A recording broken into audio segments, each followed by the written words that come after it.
یہ آخری سوال ہے جی آج کا، اکبر سلطان ملک ہیں خانپور سے۔ وہ کہتے ہیں جی آج ایک مختصر سوال کرنا چاہتا ہوں، کسی صحافی کی کن باتوں سے اس کے غیر جانبدار ہونے کا اندازہ لگائیں؟ پاکستان میں کون کون سے صحافی غیر جانبدار ہیں؟ اکبر سلطان صاحب،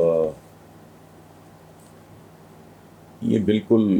مشکل نہیں ہے۔ میرٹ اور ڈی میرٹ ہر ایک کا اپنا اپنا ہوتا ہے اور سامنے ہوتا ہے، اور ایک اس کا بڑا بنیادی سا امتحان یہ ہوتا ہے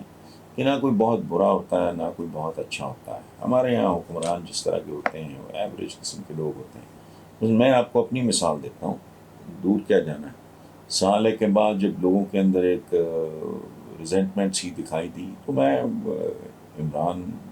کے بارے میں تھرو آؤٹ جتنے سال وہ اپوزیشن میں پی ٹی آئی رہی، میں غیر مشروط طور پہ ان کے ساتھ تھا۔ تو جب میں نے دیکھا کہ یہ ہوم ورک کے بغیر آئے ہیں، یہ ڈلیور نہیں کر پا رہا ہے، ان کی ٹیم کوئی اتنی اچھی نہیں ہے، تو میرا خیال ہے 1 سال 1 یا 2 مہینے ہوئے تھے، اس پہ بے شمار لوگوں نے کالمز بھی لکھے کہ یہ اگر حسن نثار بھی یہ کہہ رہا ہے تو کیا ہو رہا ہے، لیکن میں نہیں کہہ رہا تھا، میں نمائندگی کر رہا تھا لوگوں کے جذبات کی، ٹھیک ہے۔ اور مجھے یہ بات بتائی بھی گئی، مجھے نہیں پتا کس حد تک سچ ہے، کہ کچھ لوگوں نے اس وقت پرائم منسٹر عمران خان کو کہا کہ حسن نثار نے یہ کہا ہے، یہ کہا ہے، یہ لکھا ہے، تو بجائے اس کے کہ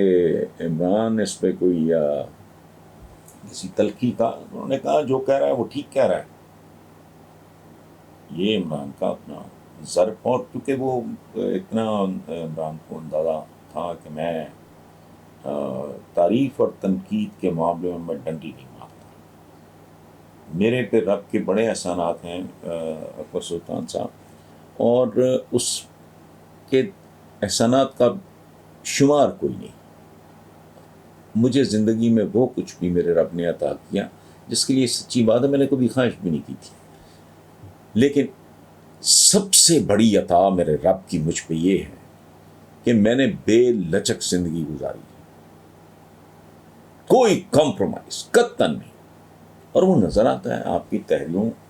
سے، آپ کی گفتگو سے، باتوں کی۔ میں اپنی بات نہیں کر رہا، کوئی بھی آپ اگر آپ غور سے دیکھو گے 1 2 4 5 پروگرامز آپ ٹی وی پہ دیکھ لو، پتہ لگ جائے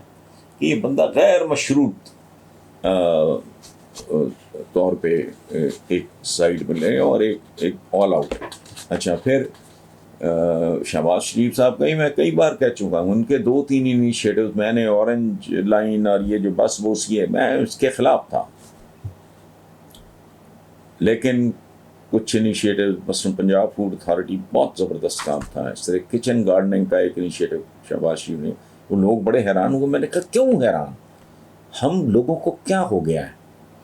میرٹ پہ چلو۔ ایک دیکھیں ہماری حیثیت ہے، جیسے کامنٹری کرنے والا نہیں ہوتی، مجھے کرکٹ نہیں آتی، کوئی بھی آپ گیم دیکھ لو، کوئی بندہ جو کمنٹریٹر ہوتا ہے وہ اچھے بال کو کہتا ہے جی بڑی بڑا جی اس نے وکٹ لے لی ہے، فلانا کیا ہے اور بڑا چھکا مارا ہے، یہ برا اگر وہ پرفارم کر رہا ہوگا یکدم بدل جائے گا۔ سو ہمیں سیاست دانوں کو دیوتا اوتار اولیاء نہیں سمجھنا چاہیے، جو اچھا کرتا ہے بالکل۔ تو میں اپنے بارے میں کسی کے بارے میں میں کوئی بات نہیں کرتا، ذرا غور سے دیکھیں گے آپ خود پتہ لگ جائے گا، یہ کوئی راکٹ سائنس نہیں ہے، اتنا ہے۔ اور اولاد کے ساتھ بھی یہی رویہ ہوتا ہے، بچے کی رپورٹ بڑی اچھی آتی ہے، یہ وہ سارا تو بندہ اپریشیٹ کرتا ہے، پاکٹ منی بڑھا دیتا ہے یا وہ گفٹ لے کے دیتا ہے۔ اگر اس کا رزلٹ کو ناقص ہوتا ہے تو بندہ ناخوشی کا اظہار کرتا ہے۔ سو حکمرانوں کے بارے میں بھی یہی رویہ ہونا چاہیے، کسی بھی لکھنے والے بولنے والے کی یا فار دیٹ میٹر کسی بھی شہری کی پہلی اور آخری کمٹمنٹ ہونی چاہیے اپنے ملک، اور ملک کیا ہوتا ہے، عوام، ان کے لیے درد دل اگر ہے آپ میں اور آپ ان کے حوالے سے چیزوں کو دیکھ رہے ہو تو وہ آسان بات ہے، باقی چھوڑیں۔